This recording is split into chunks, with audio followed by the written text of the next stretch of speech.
Hello, Bruno at BWSTT. I just want to say welcome back to all the regular viewers, and if you're new here and you're just looking at how to change the alternator, then subscribe to the channel, check out all the other videos on the Audi TT as well. There's bound to be something useful in there for you.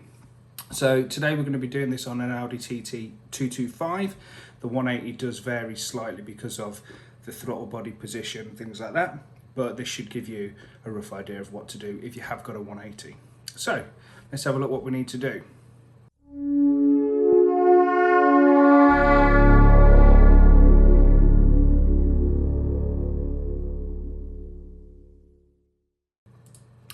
First things first, we need to be safe, so we need to disconnect the negative terminal from the battery, and that way there's no potential for accidents with electricity.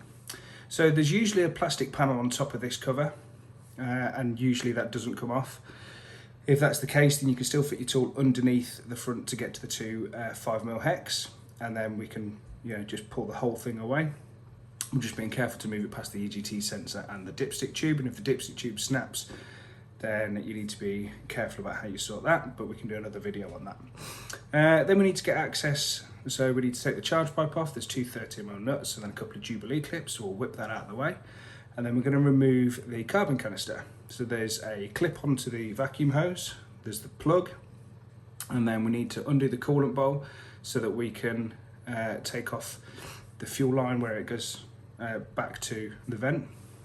And then at the front of the carbon canister there is a 10mm nut, so we're going to whip that out of the way as well. And then holding that in place and the power steering reservoir, there's a 5mm headed bolt that we're going to undo there, and then we can move it all out of the way, and we've got good access down that side. Yeah, there we go. Right, so we're now looking at the tensioner. There is a 15mm square on the top of that, so you can just use a normal spanner, but be careful. This is why I've got this little offset one, because if you're using a straight spanner you can catch the edge of the coolant line, the hard metal pipe where it goes into the rubber, and you could cause a little bit of damage if you're not careful.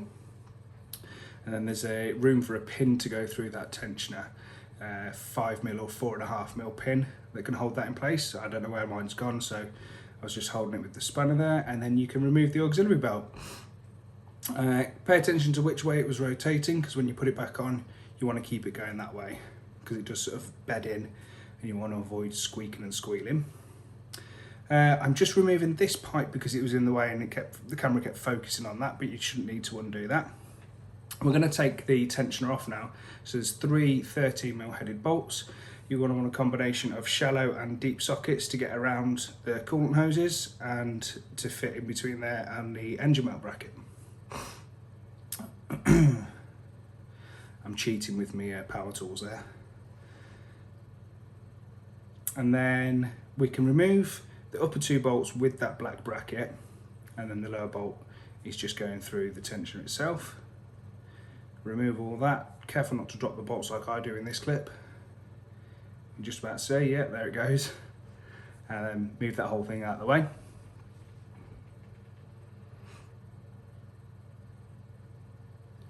And then the only thing left to undo, there is usually a little bracket there. It's missing on this car. I was just pointing out that it should normally be there. But then we've got the two 30mm headed bolts for the alternator itself. Again, combination of shallow or deep sockets, whatever's going to fit. And then yeah, once you've cracked them off, you can usually just undo them with your fingers. And then I'm just going to use a pry bar to lever the alternator away from the bracket.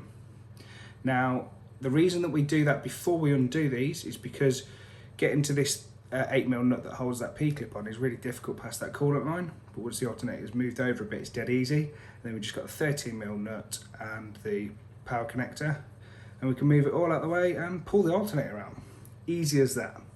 So on this one we're just going to be changing the voltage regulator, because the alternator itself was fine, it was just the regulator playing up. So there's a Phillips headed screw there, a couple of nuts, gets that cover off, and then we've got 3 more Phillips and the regulator will come away.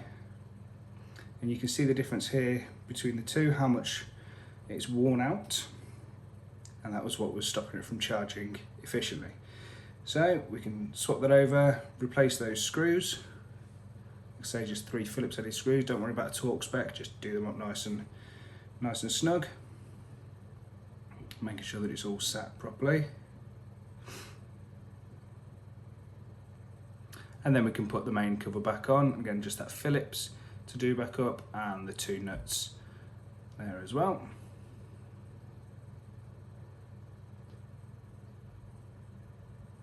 And then to get it refitted, we need to move these inserts. So they pull tight against the bracket when you do the bolt up. So we need to pull them the other way, otherwise it's really difficult to line the alternator up. So we just put a deep socket over that, I think that's like a 19mm, and then we just do the 30mm bolt up the other way into it, and it's going to pull it back through and give us that little bit of space to be able to slide the alternator over the bracket. Do that for both of those bolt holes there. You can see it move as I tighten it up. If you don't do that, you'll be struggling for ages to try and refit the alternator. But so now we're at the point of the video where I can tell you that refitting is the reverse of removal. Sounds cliche, it's what they say in the Haynes manual, but it's true. Fit it all back the same way that it came off. I didn't film it because you're not going to sit here and watch 2 minutes of me refitting it.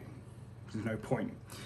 What I would say though is, upon putting the alternator belt back on, if you can't remember how it goes, I'm going to put a picture up now. But when you're putting that back on, you're going to want the car up in the air and the lower covers off so that you can access top and bottom to line the belt back up. That's the only tip that you really need to know. So if that's been useful for you guys, and I hope it has, then it would really be appreciated if you could just hit like on the video, subscribe to the channel if you are new here, and I hope to see you in another video. Cheers guys.